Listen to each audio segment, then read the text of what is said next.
Jangan pernah anggap enteng suara. Karena lewat suara kita bisa didengarkan dan kita bisa memaksa penguasa untuk menuruti apa kehendak rakyatnya. Jangan mau suara kita hanya dihargai 5 tahun sekali di bilik suara doang atau pada saat pilkada.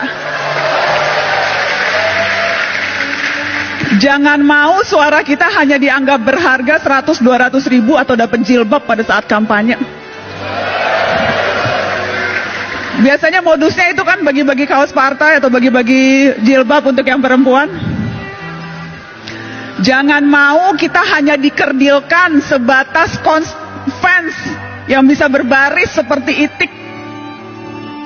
Hati-hati, sebentar lagi pemilu. Suara kita akan diperebutkan dengan berbagai macam cara. Mari ingat pengalaman yang dulu. Untuk apa mati-matian membela 1 atau 2 ketika akhirnya berkumpul juga?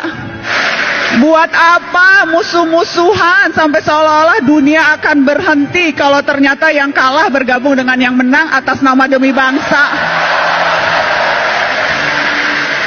Jadi nggak usah terlalu baper dan nggak usah terlalu mati-matian membela tokoh idola.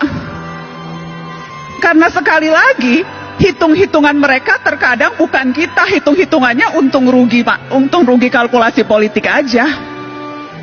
Karenanya, jangan mau dimanfaatkan hanya suara di 5 tahun sekali, tapi gunakan suara itu terutama di hari-hari ini. Ketika ancaman kita untuk bersuara mungkin saja akan dibatasi lewat rancangan kitab undang-undang hukum pidana di mana semua bisa kena.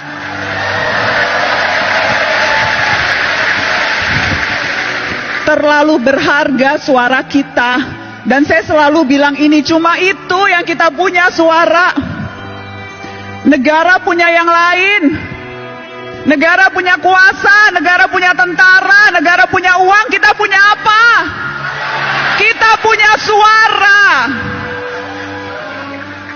Dan yang harus kita waspadai adalah ketika kita terlalu takut dan berusaha mengecilkan suara kita, padahal yang kita butuhkan justru teriakan-teriakan.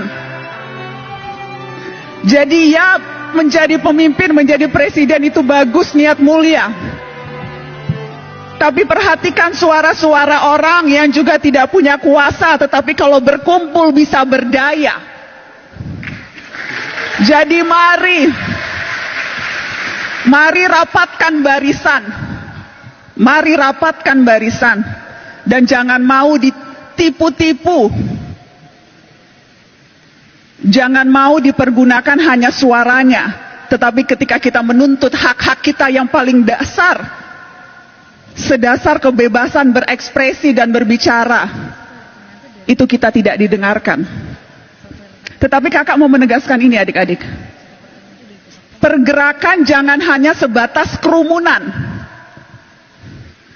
Pergerakan terutama gerak mahasiswa jangan hanya sebatas kumpul-kumpul berkerumun. Ya, demonstrasi perlu dan harus terus dilakukan kalau memang strateginya seperti itu. Anak muda hari-hari ini adalah anak muda yang seharusnya pintar memilih dan memilah informasi, mana yang sampah, banyak sampah sekarang di dunia maya, dan mana yang fakta, mana yang berita, mana yang opini, dan hati-hati mana yang propaganda. Dan kalau sudah yakin, sampaikan itu dengan lantang. Jangan mau ditakut-takuti polisi, suruh urus dulu tuh Verdi Sambo.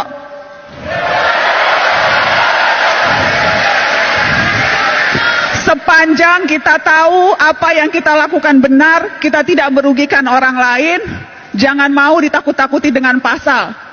Kita juga bisa belajar pasal-pasal, kita juga tahu apa hak-hak kita sebagai warga negara. Kalau tidak tahu, cari tahu. Jadi jangan mau gampang ditakut-takuti. Dengan cara itu, kita bisa berdaya dan kita bisa memberdayakan orang lain.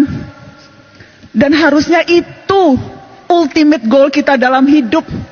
Bukan hanya memperbaiki kualitas hidup kita sendiri, tapi bagaimana kita bisa memperbaiki kualitas hidup orang lain. Dan itu bisa dilakukan tanpa jabatan formal, tanpa jadi presiden, tanpa jadi menteri, tanpa jadi anggota DPR, tanpa perlu pangkat yang tinggi. Kita bisa melakukan itu dalam tindakan kecil seharian sekalipun. Karena kuncinya sebetulnya peduli dan bersatu.